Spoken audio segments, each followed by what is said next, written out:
O vídeo que você está assistindo é um dos vários materiais disponibilizados gratuitamente pelo projeto Espiritizar e que são patrimônio do movimento espírita e da humanidade. Na descrição do vídeo, você encontra indicação de outros materiais relacionados a este assunto. Você pode aprofundar seus estudos e colaborar com a manutenção deste projeto iluminativo, adquirindo os livros, DVDs e MP3 do projeto Espiritizar em www.livrariaespiritizar.com.br. Encontre mais materiais como este e fique por dentro da agenda de palestras e seminários transmitidos ao vivo em www.espiritizar.org.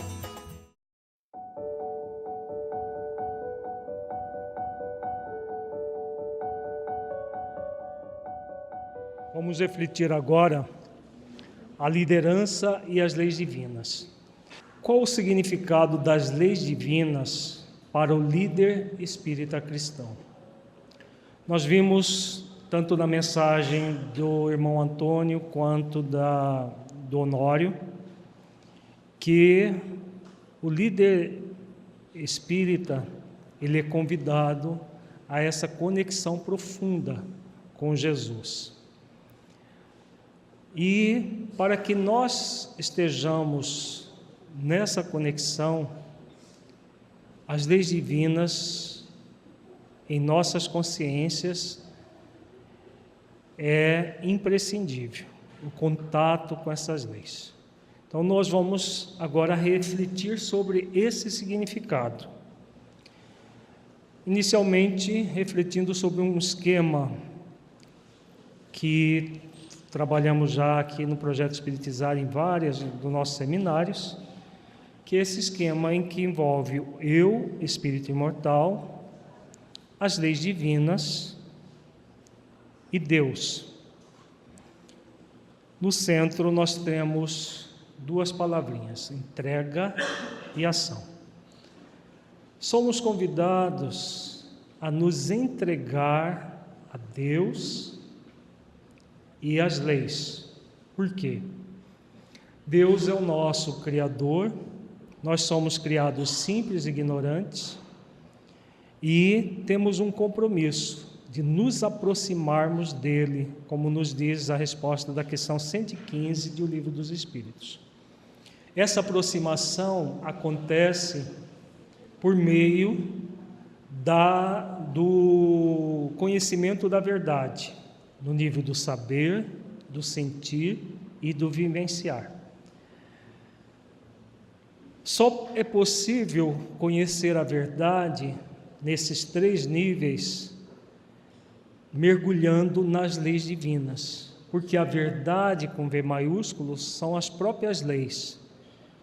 Elas já estão em nossa consciência, como nos diz a questão 621 do Livro dos Espíritos, mas estão de uma forma latente, esperando que nós mergulhemos na essência delas, saibamos como elas funcionam e a partir desse funcionamento nós nos entregarmos a uma ação de conexão profunda com as leis. Então as leis divinas existem em nós para que nós nos aproximemos de Deus. Só vai ser possível se nós exercitarmos essa virtude, a virtude da entrega, nos entregando profundamente ao conhecimento das leis, e nesse conhecimento nós nos aproximamos de Deus agindo em nós. E como se dará a ação? A ação se dá por meio do exercício das virtudes. Então, tudo que nós vimos com as duas mensagens de Honório e de Antônio dos Reis tem como objetivo nós nos conectarmos com as virtudes cristãs as virtudes cristãs a partir das leis divinas. As leis, elas são espécies de códigos morais para que nós possamos desenvolver virtudes que nos conectam profundamente com as leis. Nós falamos inicialmente da virtude do discernimento que nos conecta de uma forma equilibrada com a lei de liberdade. A lei de liberdade, como nós vimos na primeira parte do seminário, é aquela que nos coloca numa posição que o apóstolo Paulo disse: tudo nos é lícito, porque tudo está de conformidade com a lei de liberdade. Mas nem tudo nos convém, porque a lei de liberdade, para que seja bem utilizada, ela deve estar conectada com a lei de amor, justiça e caridade, a lei maior do universo. Então, quando não está conectada com a lei maior do universo, a lei de amor, justiça e caridade, é porque nós não estamos exercitando a virtude que nos conecta verdadeiramente com essa lei, que é a virtude do discernimento. Então, o líder espírita cristão é aquele que vai exercitar as virtudes para que ele se conecte profundamente com as leis. Então, num movimento contínuo de entrega e ação, a ação que se entrega e a entrega que age. Entregarmos-nos às leis não é simplesmente ficar numa postura passiva, porque o termo entrega pode nos levar a uma ideia de que é uma passividade, uma entrega. As pessoas até dizem, a entrega para Deus, como se fosse assim, olha, esse problema não me pertence, Deus, isso é entrega para Deus para Ele resolver para você. Não é isso, né? Essa é uma falsa interpretação da palavra entrega. Entrega é uma virtude em que você busca uma conexão profunda com aquilo que você se entrega, para agir nessa entrega. Então, a díade entrega e ação, essa díade, ela é constante, as duas atitudes, tanto a entrega quanto a ação. Você age em si mesmo, buscando desenvolver as virtudes, conectado à entrega às leis que já estão na sua consciência. Todos nós fazemos isso, nos entregamos à prática das virtudes, agindo para conectar com as leis que estão em nossas consciências. Então, como isso vai acontecer? Não é possível disso acontecer sem uma conexão profunda com Jesus. Então, líder espírita cristão, Jesus é o modelo, é o nosso modelo para chegar até Deus. Disse-lhe Jesus: eu sou o caminho e a verdade e a vida, ninguém vem ao Pai senão por mim. João capítulo 14, versículo 6. Jesus é o grande modelo para a humanidade inteira.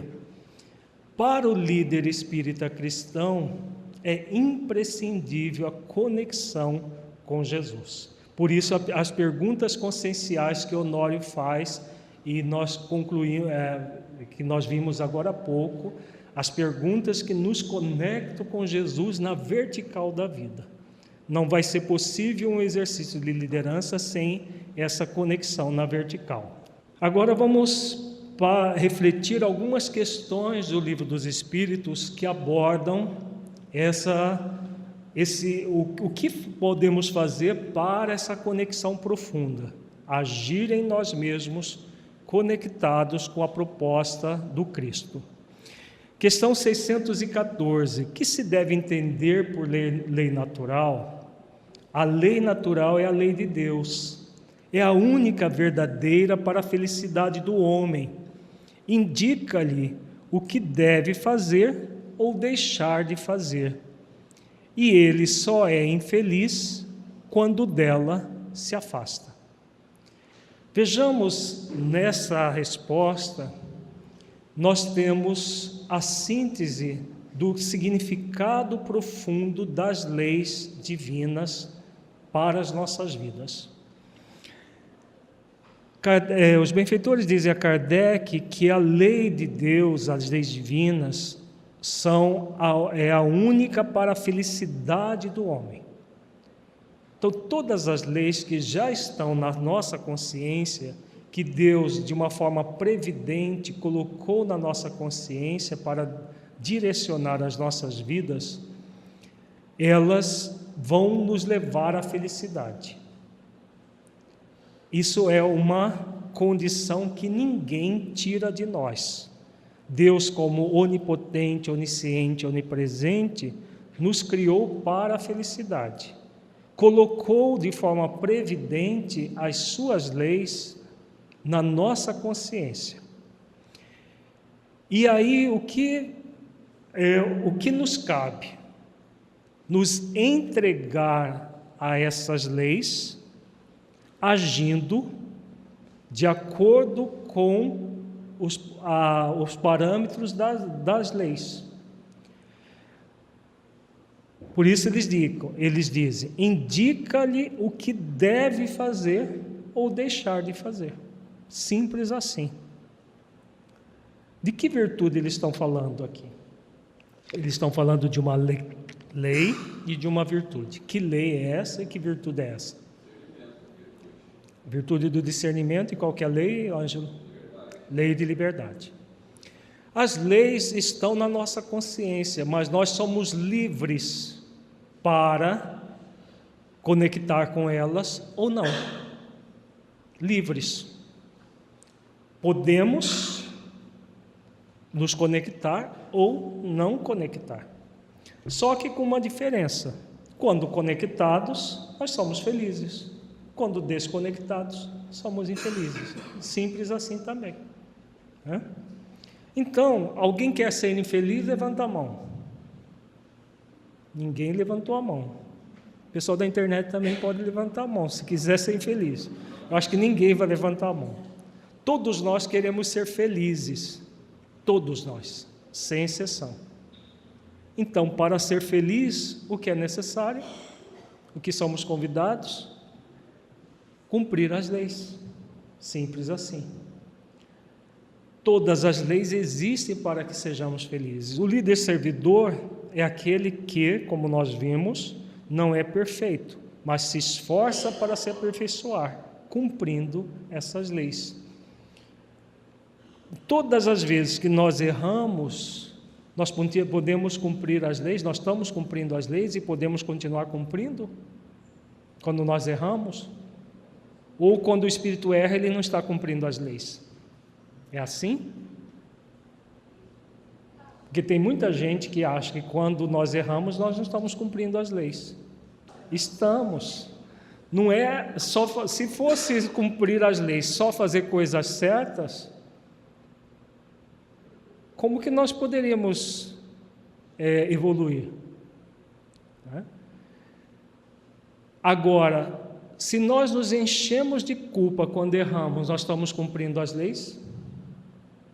Deu para entender a diferença? Se você se enche de culpa, você está agindo com desamor, com injustiça e descaridade com você mesmo.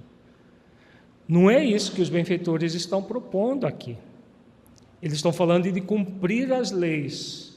Ao cumprir a lei de amor, justiça e caridade com você mesmo, como que você age como líder servidor?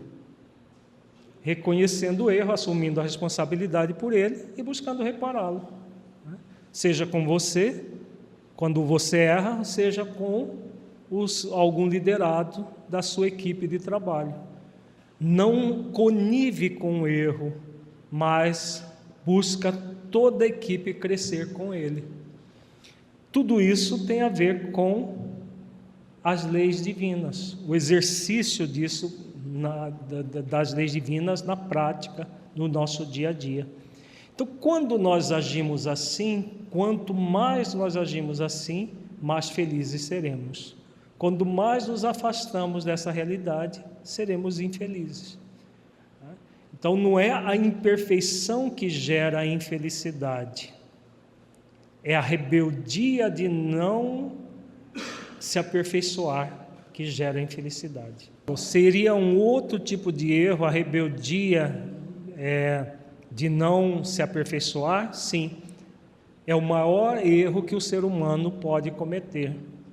O erro de se exigir perfeição. São dois tipos de erro nessa questão da rebeldia. a exigência de perfeição de si mesmo e dos outros, e isso na liderança é desastroso, assim como a negligência em aperfeiçoar-se, tanto consigo mesmo quanto no exercício da liderança, porque a negligência em relação a si mesmo e a equipe de trabalho produz a conivência com o erro, com o mal. Aí a conivência com o erro gera um grande mal, e isso é um problema. Mas se houver sempre essa característica que Honório chama a atenção, do esforço para que nós aprendamos com os nossos erros, como líderes que não somos perfeitos, mas que estamos nos aperfeiçoando, o que vai acontecer?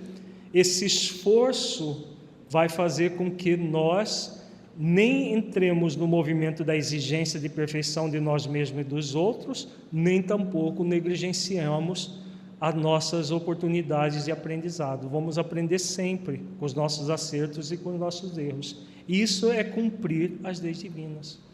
Quando nós fazemos isso, o que vai acontecer com o nosso interior?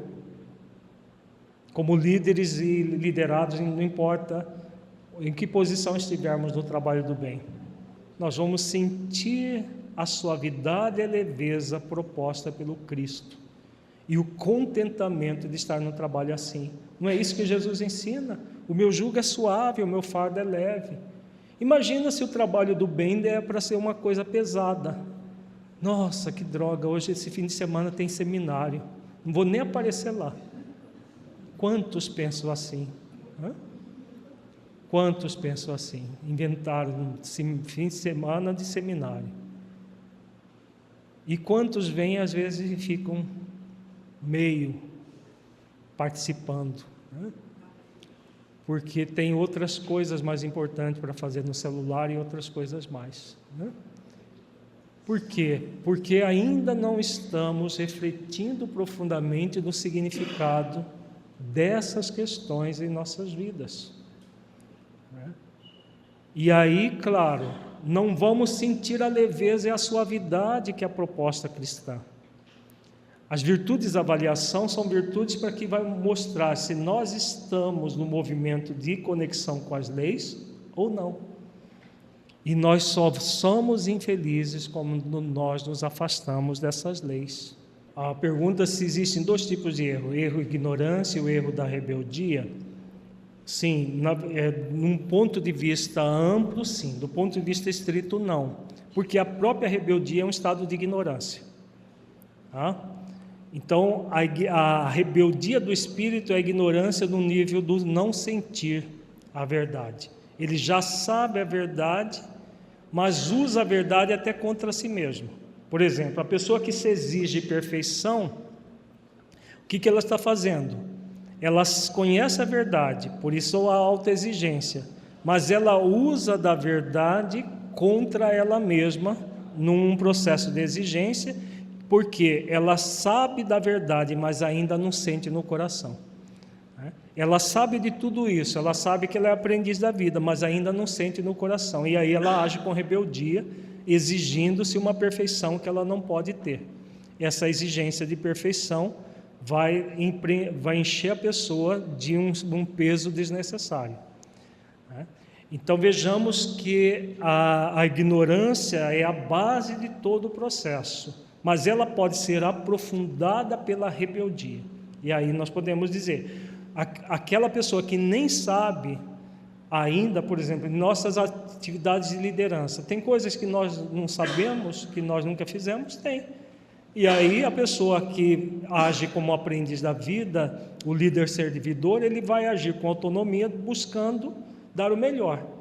Se errou, aprende com erro. Agora, se ele estiver um movimento de exigência de perfeição, qualquer erro ele vai se machucar profundamente, porque aí é uma rebeldia de não fazer exercício para sentir aquilo que se sabe. Vejamos a questão 619. A todos os homens facultou Deus os meios de conhecerem sua lei? Vejamos, nós vimos que as leis divinas existem para que sejamos felizes. Deus possibilita que nós conheçamos as suas leis? Vejamos a resposta. Todos podem conhecê-la, mas nem todos a compreendem. Os homens de bem e os que se decidem a investigá-la são os que melhor a compreendem.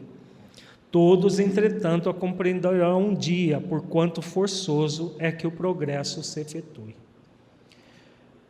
Vejamos o alcance desta resposta, que é muito significativa. Todos nós podemos conhecer as leis, mas se nós não soubermos como elas funcionam, nós não vamos compreendê-la. Agora, quem é que vai compreender melhor as leis? Aqueles que investigam as leis, aqueles que examinam as leis, que vão no funcionamento delas. E com quem que a gente aprende o funcionamento das leis? Elas já estão na nossa consciência, elas estão por toda parte, como dizem os benfeitores.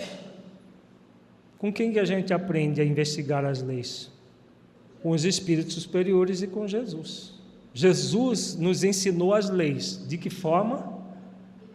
De uma forma alegórica, pelas palavras dele, nas parábolas e outras alegorias, mas sobretudo com o seu exemplo. Então, exemplificando, ele nos ensinou as leis, especialmente a lei maior, de amor, justiça e caridade. Os espíritos superiores que trabalham em nome de Jesus hoje, nesse momento histórico da humanidade, que nós estamos cada vez mais aprofundando no significado das leis divinas nas nossas vidas por meio da doutrina espírita, o que eles fazem? O que os espíritos superiores fazem hoje? Exatamente ensinar para nós como funcionam as leis divinas. Desde a época da codificação, eles vão ampliando, porque o pensamento é progressivo, o pensamento espírita é progressivo. Hoje nós temos muitos ensinamentos dos mentores do Projeto Espiritizar, que nós temos repassado nossas obras, tanto as mediúnicas quanto as semimediúnicas, essas leis que eles têm nos ensinado de uma forma cada vez mais minuciosa a entender o funcionamento. Isso que se chama investigação. Você aprofunda nas leis e vê como elas funcionam. Por isso que essa série que o Tiago estava falando agora há pouco, é para nós estudarmos as leis, as principais leis e o funcionamento dela nas nossas vidas, com base nas obras básicas e no próprio Evangelho de Jesus. Questão 621, onde está escrita a lei de Deus? A resposta todo mundo sabe, na consciência. Então Deus, previdentemente, como já falamos, colocou as leis na nossa consciência. Nós somos convidados a investigá-las. Agora, se elas já estão na nossa consciência, por que somos convidados a investigá-la? Não seria simples elas já existirem por si mesmas? Não seria? Elas já existem, então elas vão existir por si mesmas. É assim que funciona?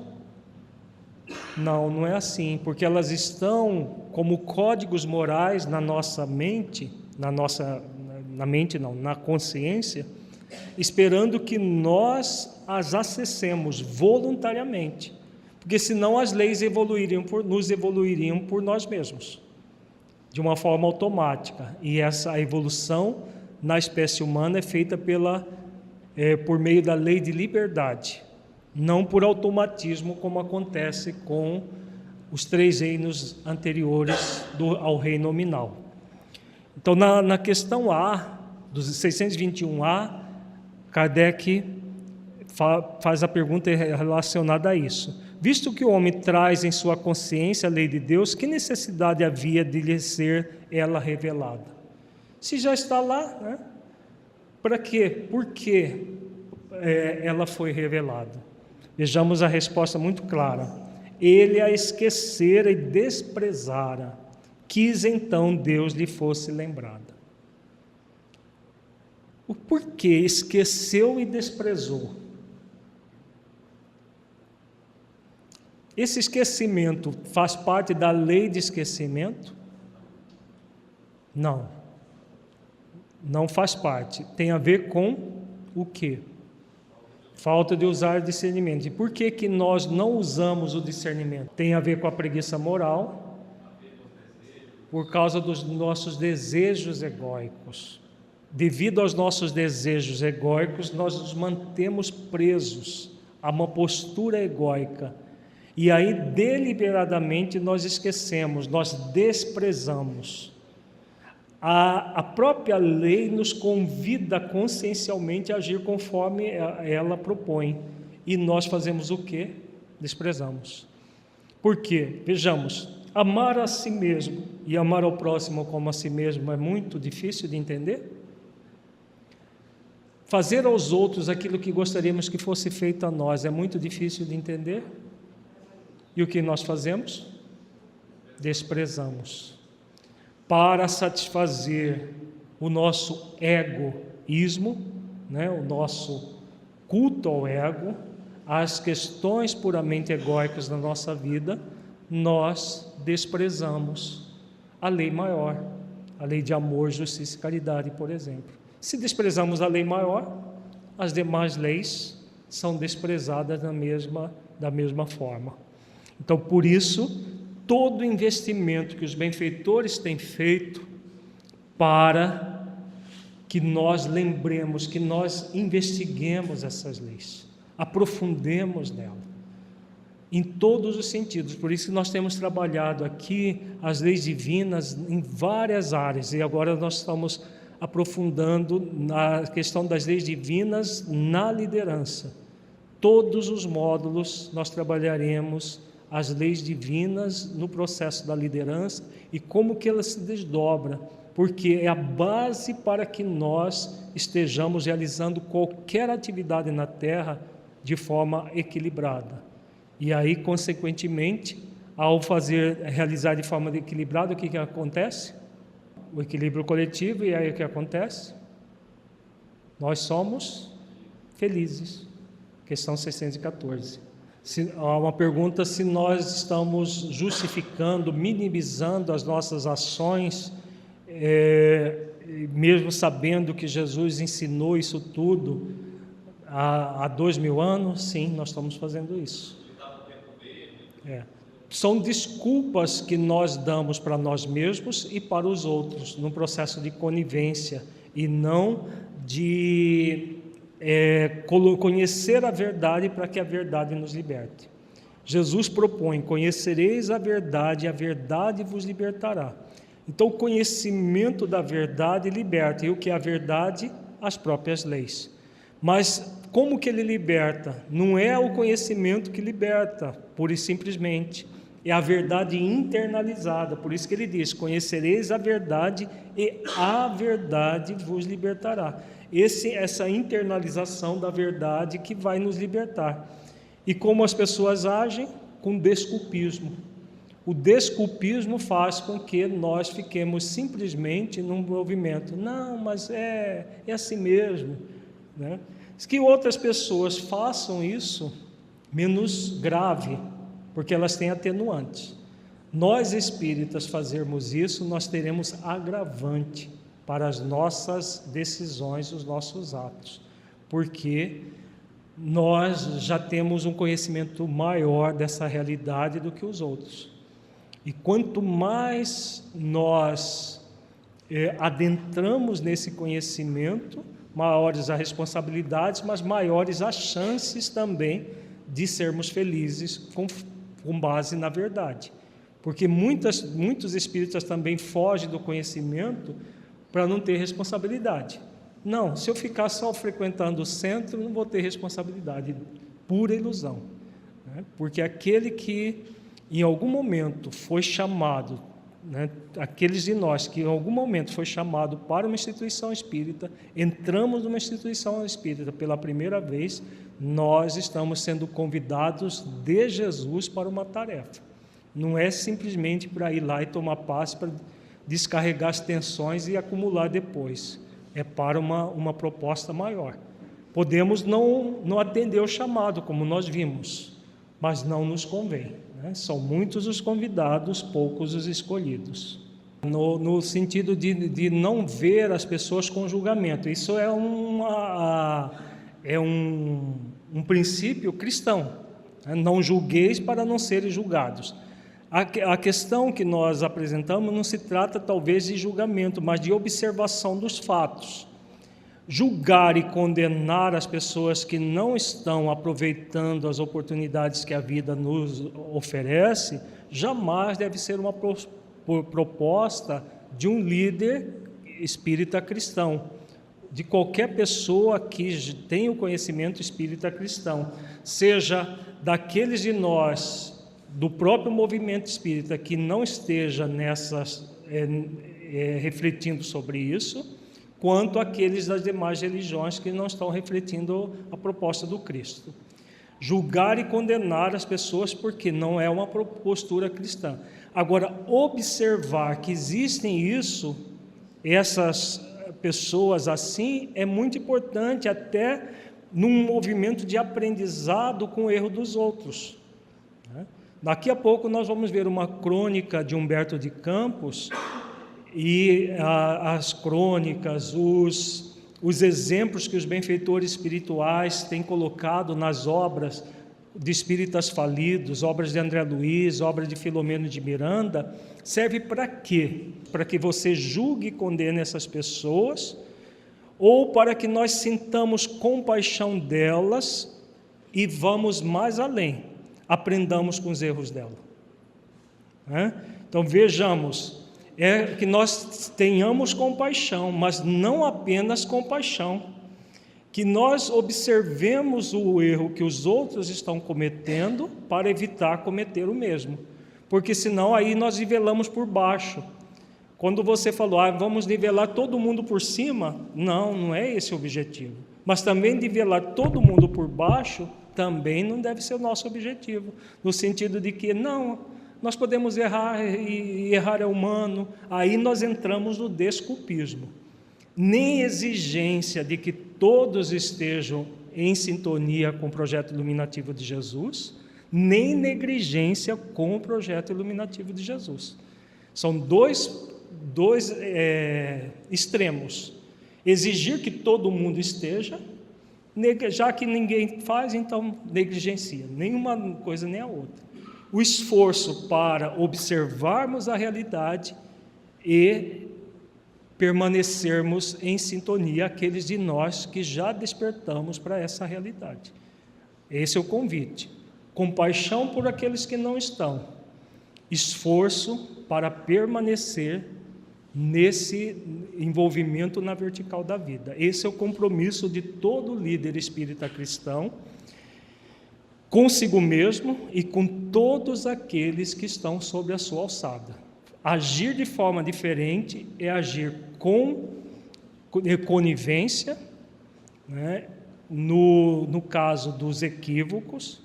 Agora, nós vamos ter que postura em relação aos equívocos? Nós agimos com compaixão com quem se equivoca, e os equívocos somos convidados a superá-los. Qualquer ato de forma diferente vai ser um ato de conivência com o erro. E isso Jesus nunca ensinou. Ele ensinou, sim, compaixão com aquele que erra.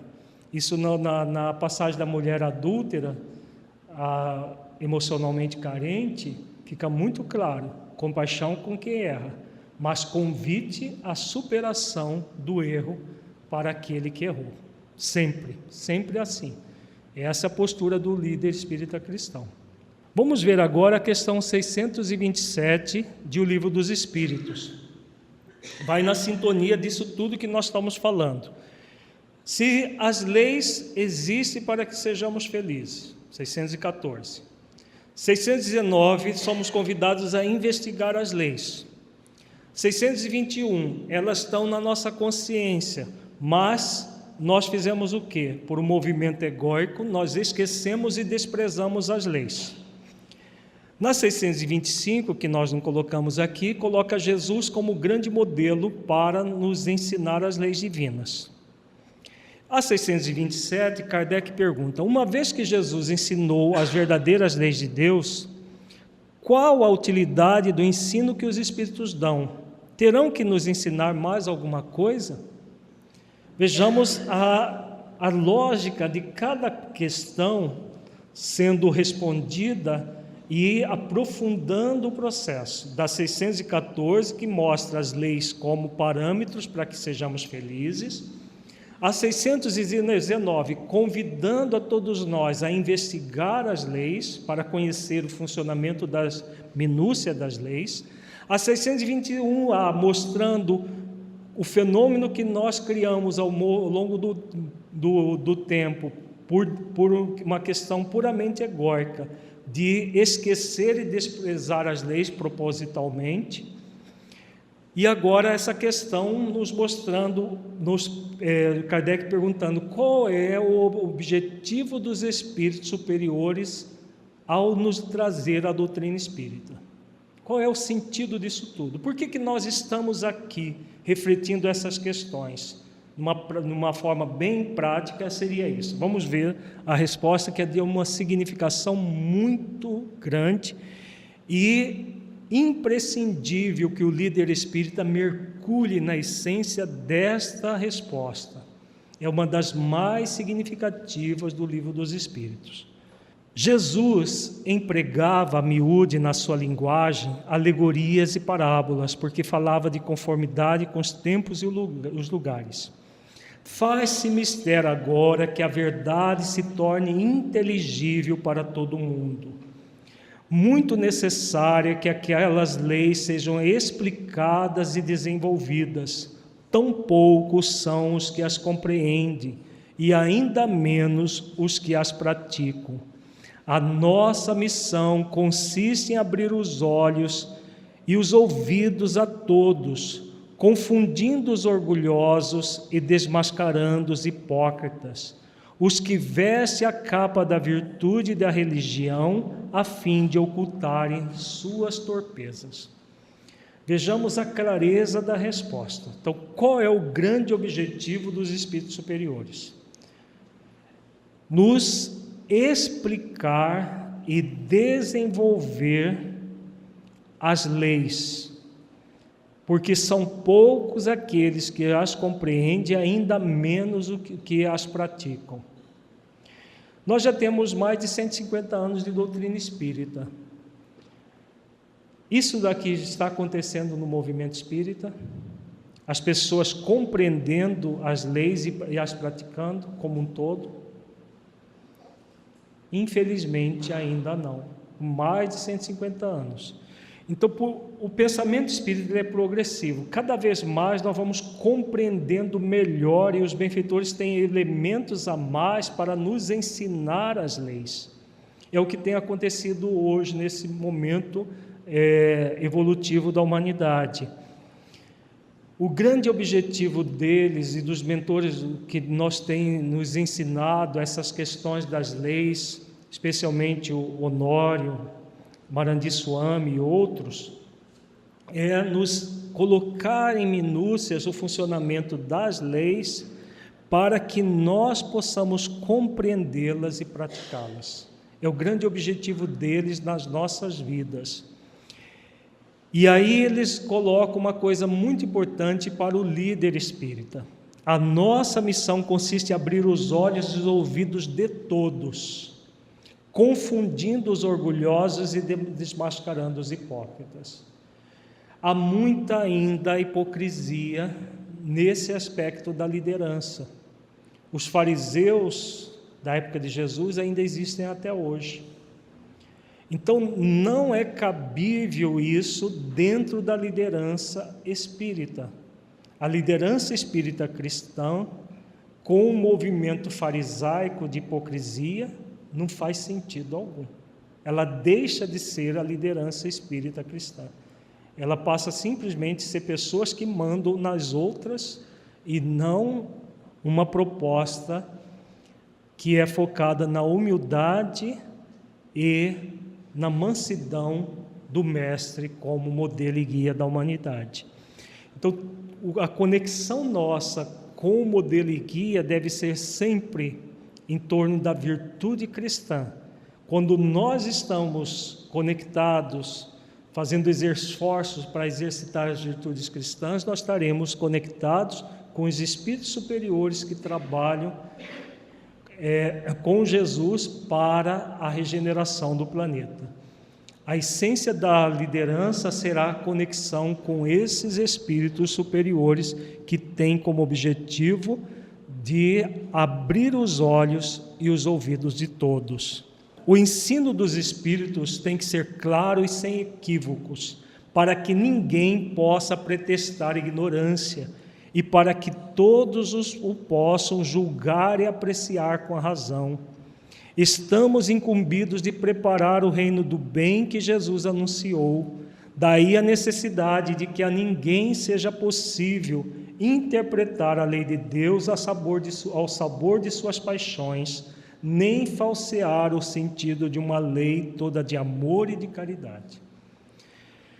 Aqui fica mais claro ainda o grande objetivo deles: ensinar de uma forma clara e sem equívocos, para que ninguém pretexte ignorância e para que todos possam julgar e apreciar com a razão. Qual é o grande objetivo da doutrina e que deve ser do movimento espírita? Preparar o reino do bem que Jesus anunciou. E aí, essas leis devem ser explicadas minuciosamente, refletidas minuciosamente por todos nós, num processo de investigação, como eles orientam, e na liderança espírita, quando nós proporcionamos tudo isso, nós estamos fazendo isso que eles colocam aqui. Ninguém, daí a necessidade de que a ninguém seja possível interpretar a lei de Deus a sabor de suas paixões, nem falsear o sentido de uma lei toda de amor e de caridade. Quanto mais pessoas tiverem entendimento do funcionamento das leis, elas vão adquirindo autonomia da sua própria consciência. E a liderança espírita deve fomentar esses valores. Em todas as áreas de trabalho das instituições espíritas, federativas estaduais, órgãos regionais de unificação, centros espíritas, fomentando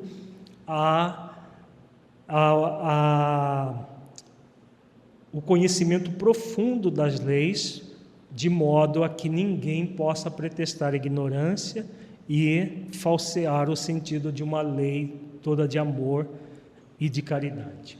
Essa é uma de profunda significação, essa resposta, todos devemos ter sempre em mente no trabalho de liderança. Vejamos agora 630. Na 630, Kardec pergunta: como se pode distinguir o bem do mal? No trabalho de liderança, nós vamos, devido às nossas imperfeições, nós lidamos com o bem e com o mal. O mal vem das imperfeições, vem da ignorância. E o bem, daquilo que nós já sabemos, daquilo que nós já sentimos e com isso vivenciamos. Como que nós podemos distinguir um do outro? Vamos ver a resposta, que é muito significativa também. O bem é tudo o que é conforme a lei de Deus. O mal, tudo que lhe é contrário. Assim, fazer o bem é proceder de acordo com a lei de Deus. Fazer o mal é infringi-lo. Então, nós temos as leis como parâmetro, somos convidados a investigá-la.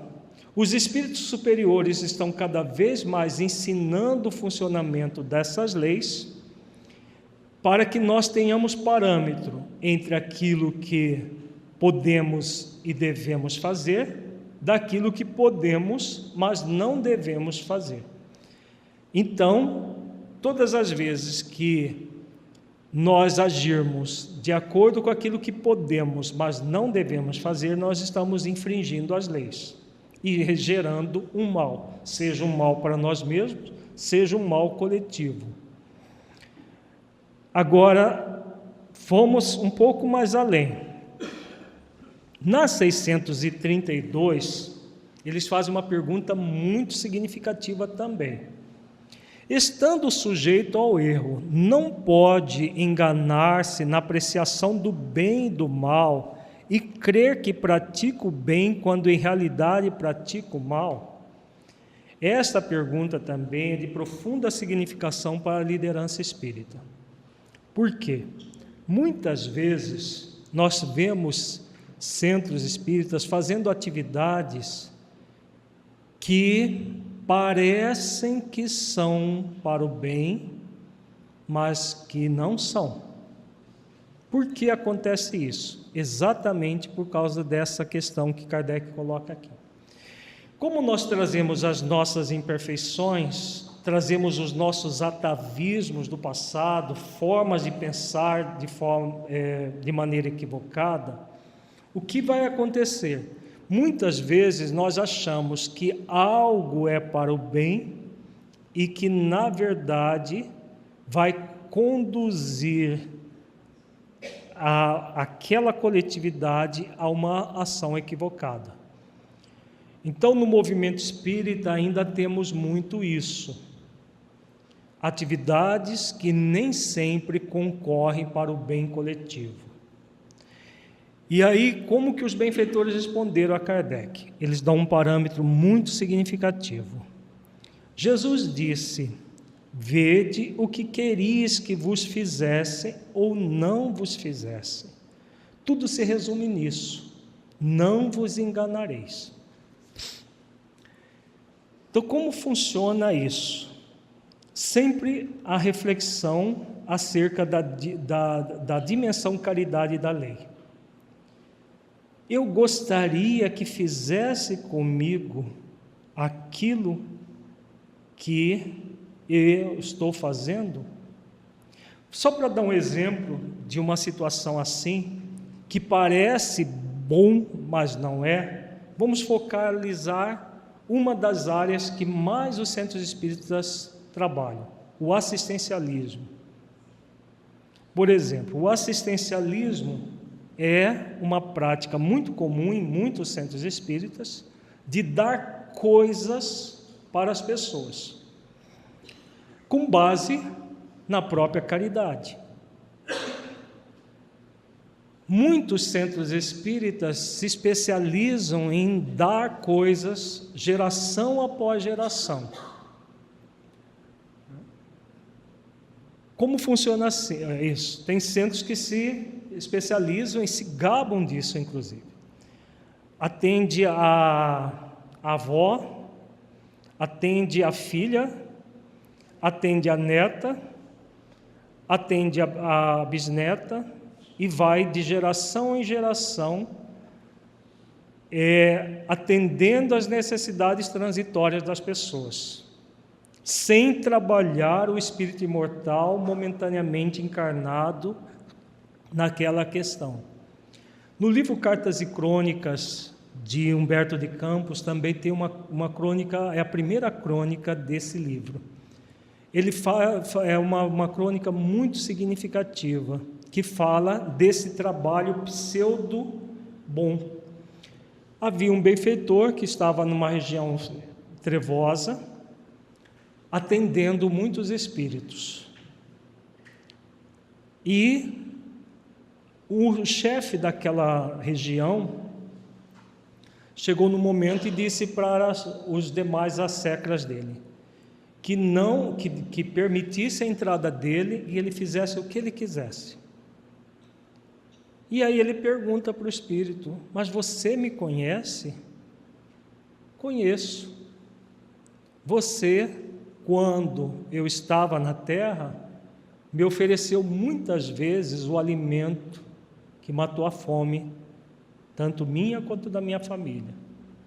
Quando estava na terra, você ofereceu recursos para que eu e a minha família, que estávamos doentes, tivéssemos assistência. E enumerou várias atividades que ele havia feito para aquele espírito e para a sua família. Mas aí a pessoa, o espírito, que estava visitando em atividade socorrista aquela região, perguntou: mas se eu dei tudo isso para você, como é que você está aqui, nessa região de tanto sofrimento? Aí o Espírito dá uma resposta que é muito importante que aqueles que fazem esse tipo de atividade no centro espírita, na liderança espírita, reflitam. Você não me ensinou a viver. É muito significativa essa fala, porque é um caso real colocado nessa obra, Cartas e Crônicas. Quando se dá alguma coisa para alguém, está se fazendo um bem? Depende. Nem sempre vai estar fazendo bem. Tem a ver com esta questão do Livro dos Espíritos. Nem sempre vai estar se fazendo bem no sentido mais profundo do termo. Aquilo que nós gostaríamos que fosse feito a nós. Porque algum de nós gostaria de ser mantido numa ignorância sobre a realidade espiritual? Levanta a mão quem gostaria de permanecer ignorante espiritualmente. Ninguém levantou a mão, né? Nenhum de nós gostaria. Mas nessas atividades assistencialistas de dar coisas, o que nós fazemos? Mantemos muitas vezes a pessoa na ignorância. E essa proposta não é a proposta de fazer aos outros aquilo que gostaria que fosse feito a si. Porque nós não gostaríamos que fizesse isso conosco, mas nós agimos muitas vezes assim, porque é mais fácil, né? É mais fácil dar coisas do que dar-se para refletir junto com aquela pessoa que está naquela necessidade transitória, o sentido de tudo aquilo para que ela cresça na vertical da vida e supere, inclusive, a causa dessas necessidades que ela tem, porque vai atender o espírito imortal. Então vejamos que essa questão é muito profunda e que nos convida a mergulhar na essência de tudo que nós fazemos, porque pode acontecer de nós fazermos muita coisa nas atividades espíritas, nos centros que estão nesse critério, é o pseudo-bem e não um bem mais profundo. Isso significa que nós devemos parar de fazer assistência material a quem necessita?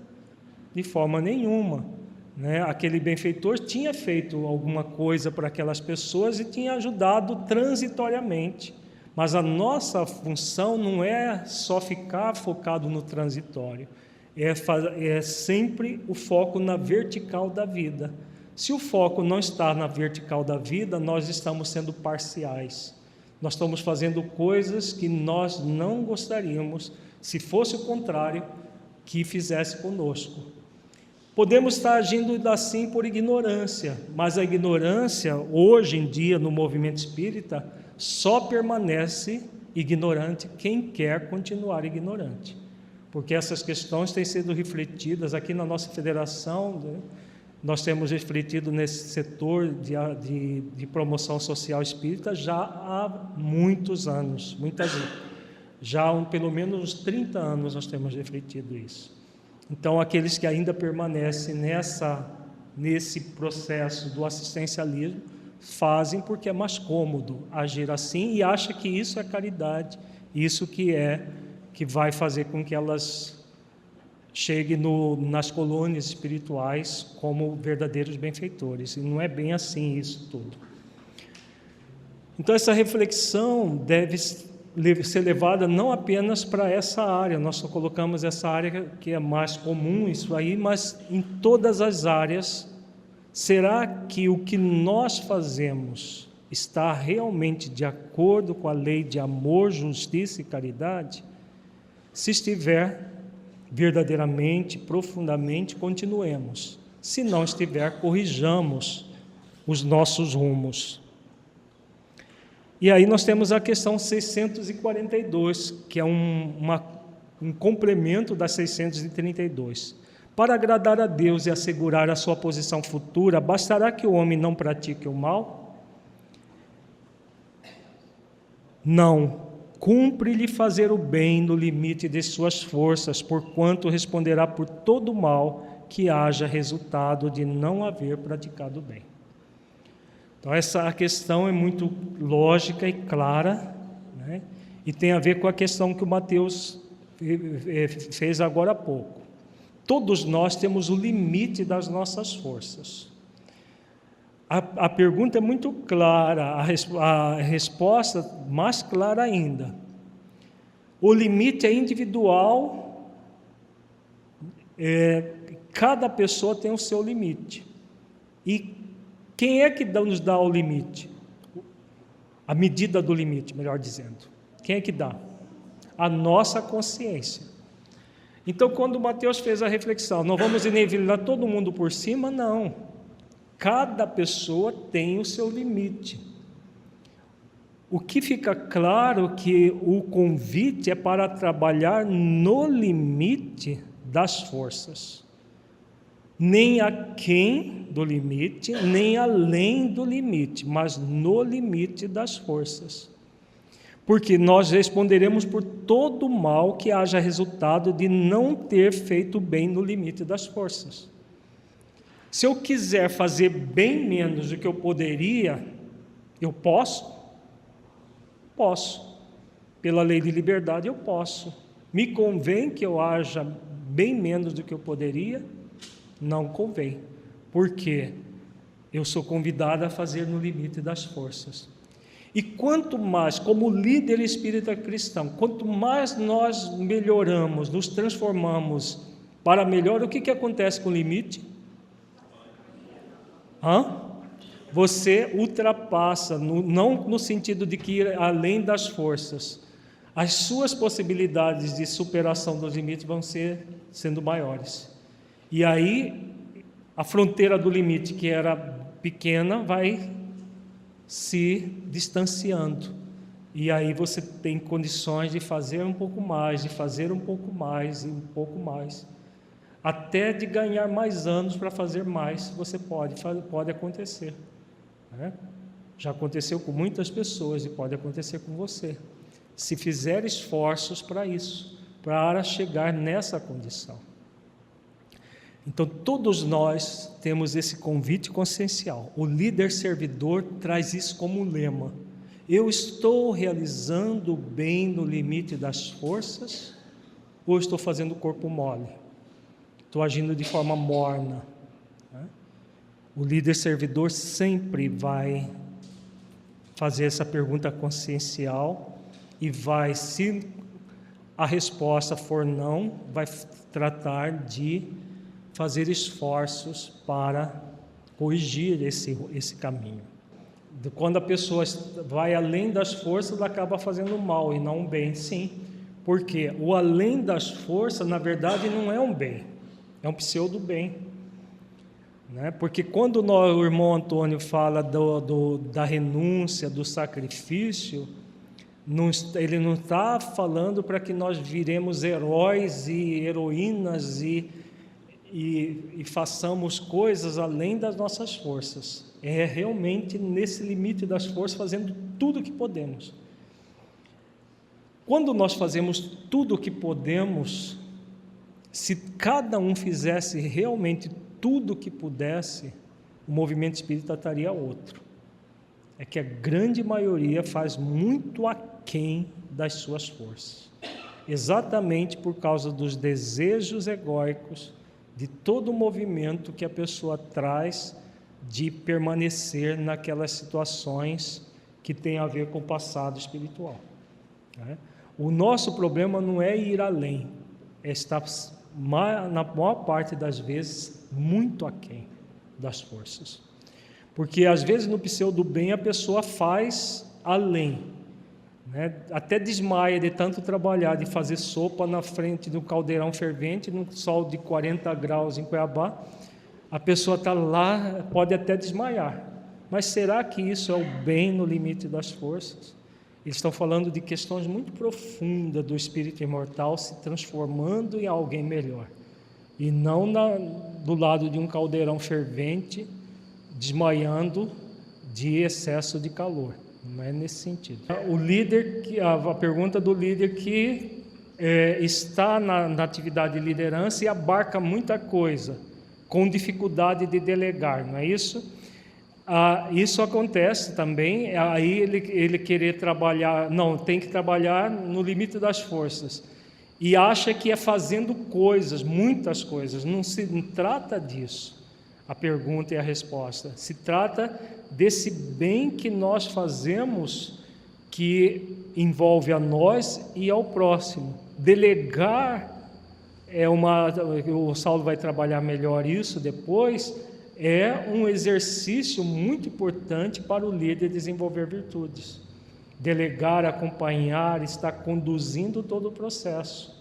E isso é um bem no limite das forças, sim, dele. Delegar e acompanhar e estar, e não abarcando tudo para si como se fosse só eu que sei, os outros não sabem, então, né? E isso não tem nada a ver com a proposta da questão 642. Na verdade, cai lá na 632, fazendo aos outros aquilo que não gostaria que fosse feito a si. Porque o líder servidor, o que ele quer com os seus liderados? Manter pessoas apáticas ou fazer com que elas também se tornem líderes? O líder servidor, ele vai fazer todos os esforços para que todos se tornem líderes e que possam crescer. Mas o líder que trabalha na horizontal da vida, o que ele faz? Ele mantém todo mundo sob o jugo dele, porque ele tem medo de que alguém faça melhor do que ele. E aí mantém todo mundo no mesmo processo de subjugação e não de liderança. Vamos entrar agora numa outra questão, num outro item, que é a liderança e o plano existencial. Algo muito significativo para todos os líderes, os servidores. Para que haja uma liderança eficiente, eficaz, somos convidados a inseri-la no contexto de nossas vidas, como espíritos imortais momentaneamente encarnados. Para tanto, alguns pontos devem ser refletidos. O objetivo do trabalho do bem na seara espírita para líderes e liderados. Qual é o objetivo? O que nós estamos fazendo aqui? Nós estamos aqui para aprender como fazer coisas no centro espírita, que nós participamos? Estamos? Não. O que nós estamos fazendo aqui? Nos aprimorando como espíritos imortais na vertical da vida. Esse é o grande objetivo do trabalho do bem nas nossas vidas. Não é de fazer coisas, é de se fazer nesse trabalho que é realizado na vertical da vida, que tem a ver com o segundo item, o convite à autotransformação do líder espírita e o estímulo à transformação dos outros ceareiros por meio do cumprimento das leis divinas e da prática das virtudes.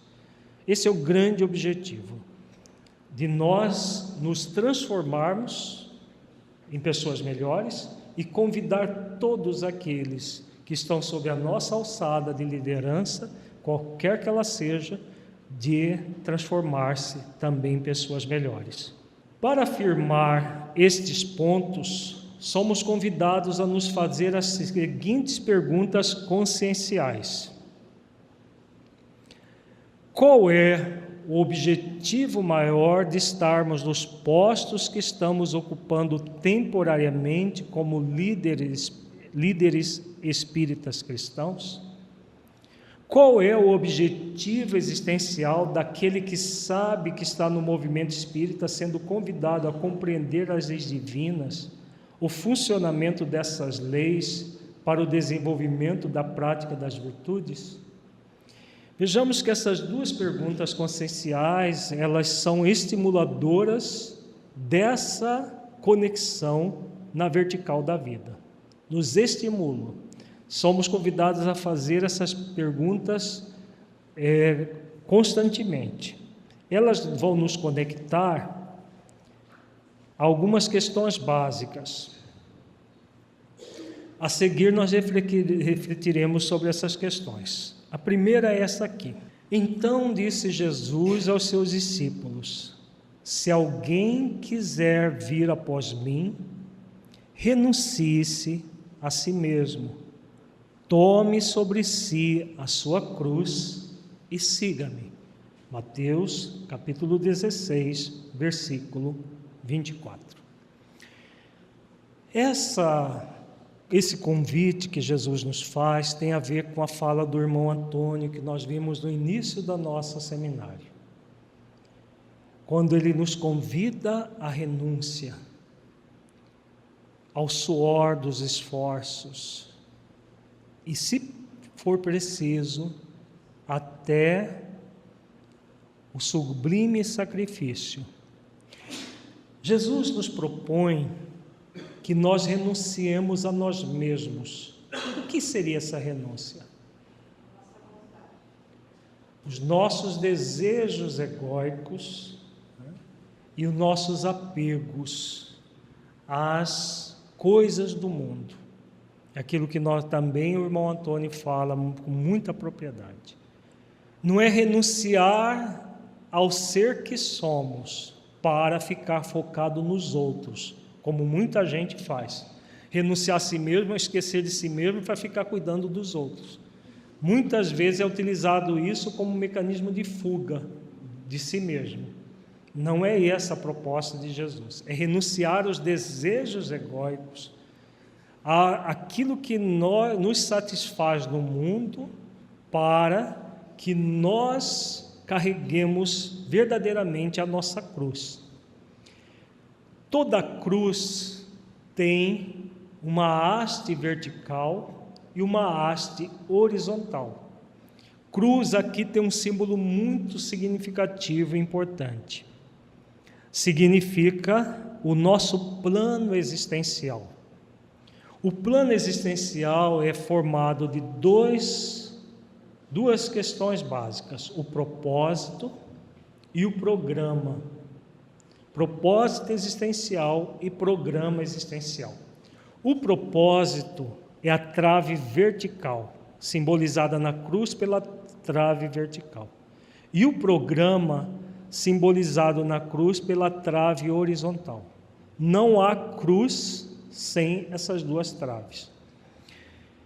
Então, não há como nós realizarmos as nossas tarefas como espíritas cristãos dentro da liderança sem carregar a cruz. Podemos até desprezar a cruz, mas o trabalho será parcial, às vezes até, em vez de servir para o nosso aprimoramento espiritual, pode servir para a nossa derrocada espiritual. Como nós vemos em vários casos no livro Tormentos da Obsessão de Filomeno de Miranda, nas obras de André Luiz, vários casos de espíritas fracassados, médiuns fracassados. São pessoas que agiram de uma forma em que não carregaram a cruz. Estavam no trabalho, na seara de Jesus, passaram a vida inteira na seara de Jesus e não carregaram a cruz. Então, como nós falamos, essas pessoas são dignas da nossa compaixão, mas devem ser utilizadas por nós como fonte de aprendizado, para que por nossa vez nós não façamos o mesmo. No livro Voltei, do irmão Jacó, ele fala do caso dele que carregou só uma trave, a trave do programa, sem cuidar da trave vertical do propósito. Podemos fazer isso? Fazer muita coisa no mundo? Podemos? Podemos. Fazer muita coisa. Por exemplo, o irmão Jacó, como ele era muito rico, ele fez muita assistência social, deu muita coisa para muita gente. Ele era conhecido como um homem muito caridoso. Aquela visão de caridade de dar coisas, então ele, como tinha dinheiro para comprar muita coisa, deu muita coisa. Ao mesmo tempo, ele também atendia os espíritos nas reuniões mediúnicas, e vários desses espíritos depois ele encontrou na dimensão espiritual do mesmo jeito que ele também tentava doutrinar, não esclarecer com base nas leis divinas e a prática das virtudes, porque ele não cuidou dessa parte. E aí ele tentava doutrinar, mas não conseguia, porque não é exportando conceitos que se trabalha. Ele também fazia palestras, em que ele tentava doutrinar as pessoas. E o que aconteceu com o irmão Jacó? Ele conta toda a trajetória dele, que ele voltou sem emitir nada de luz. Ele foi socorrido pelo Dr. Bezerra de Menezes, pelas coisas que fez no nível horizontal, teve o recurso do atendimento, mas aqui dentro ele estava muito mal com ele mesmo, a ponto de entrar em estado depressivo na dimensão espiritual, porque ele ficava com muita inveja de outras pessoas que emitiam luz e ele opaco, obscuro. Isso é o resultado daquele que foca apenas nas questões horizontais da vida, sem ocupar-se com a vertical, com a trave vertical da cruz, que é o propósito. Então vejamos, nós vamos ver à tarde a diferença entre um e o outro. Eles são complementares, programa e propósito. Na verdade, quando a pessoa fica focada na horizontal, ela não está realizando o programa existencial. Ela está focada em situações, em questões circunstanciais do fazer. Mas o ser que ela é, não está sendo transformado com as coisas da horizontal. Tudo que é circunstancial é muito importante na nossa vida, mas sempre com foco no existencial. O existencial é sempre na vertical, o circunstancial na horizontal. Isso nós vamos ver em detalhes à tarde, o que significa vertical, horizontal e como que isso se insere na liderança. O importante nesse momento é saber que nós temos uma cruz a ser carregada. E essa cruz não é pesada, como muita gente, tem uma cruz para carregar, essa é minha cruz. Não tem esse discurso? É um discurso do preguiçoso, daquele que fica, minha cruz.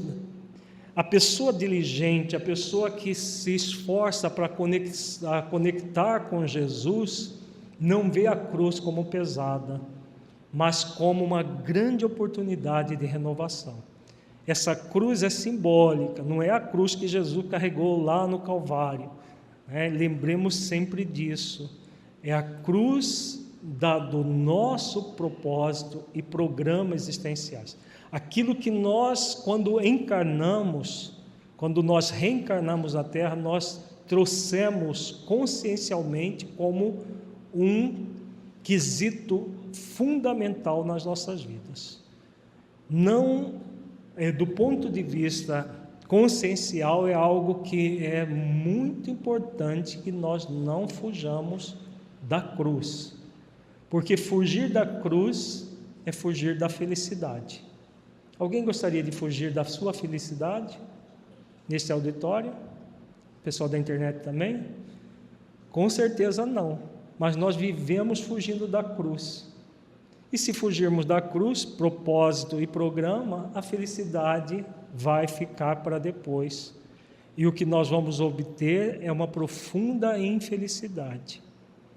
É o que aconteceu com o irmão Jacó. O livro Voltei, é importante que a gente leia com esses olhos. Quem quiser, não quiser ler o livro Voltei, pode ler o livro Consciência Espírita, que nós fizemos estudo de vários capítulos dessa obra.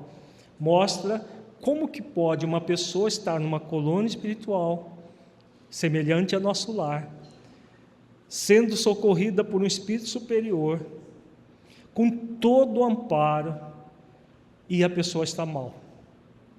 A felicidade não faz parte da vida dela. Como que pode? É perfeitamente possível. Tem o caso lá do Voltaire, porque ele ficou focado nas questões horizontais da vida, sem conexão profunda na vertical. Então, não realizou plenamente aquilo que estava para realizar.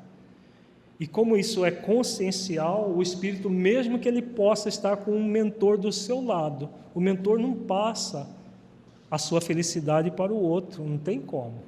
Ele pode emprestar os seus fluidos momentaneamente para o outro se sentir um pouco melhor, mas isso é um processo individual, intransferível. Então, sem a cruz não é possível a felicidade, mesmo que nós desejamos correr atrás dela através do mundo, das coisas do mundo, vivendo para o mundo e não morrendo para o mundo, como a mensagem do irmão Antônio que nós estudamos inicialmente. Se nós podemos focar só no vertical, esquecendo da horizontal, não, isso é impossível. Por quê? O propósito existencial vai ser realizado nas várias experiências na horizontal da vida. É no corpo, quando nós encarnamos, nós trazemos uma programação que envolve propósito e programa existencial. Então, nas várias circunstâncias que são horizontais, da trave horizontal, é que nós vamos cumprir o propósito. Não dá para eu cumprir o propósito, eu vou isolar lá na montanha do Himalaia, numa gruta, e viver lá como monge, e aí eu vou cumprir o meu propósito. Impossível isso, porque o propósito existencial tem a ver com a virtude principal da vida da pessoa. Nós vamos ver em detalhes à tarde. E não é possível sem as experiências, que são as provas que vão acontecer nas várias circunstâncias da vida. É possível viver o horizontal sem o vertical, mas o vertical sem o horizontal não é possível. É ilusão a gente achar que vai desenvolver virtudes fugindo do mundo. Então, é morrendo para o mundo, não fugindo do mundo. Nem vivendo para o mundo a gente vai desenvolver a vertical, nem fugindo do mundo. É morrendo para o mundo, morrendo no sentido metafórico, morrendo para as coisas próprias do mundo para viver o existencial. É estar no mundo sem ser do mundo, como a proposta espírita. Se vai fazer o horizontal não em completude, na verdade não é possível também fazer o horizontal verdadeiramente sem o vertical. A pessoa pensa que fez o horizontal, ela pensa que está fazendo muitas coisas, mas ela está trabalhando apenas a dimensão do fazer. A dimensão do fazer é uma dimensão do espírito, que tem mais 3 dimensões, do ser, do saber e do sentir. Essas dimensões não são trabalhadas quando a pessoa fica focada no fazer.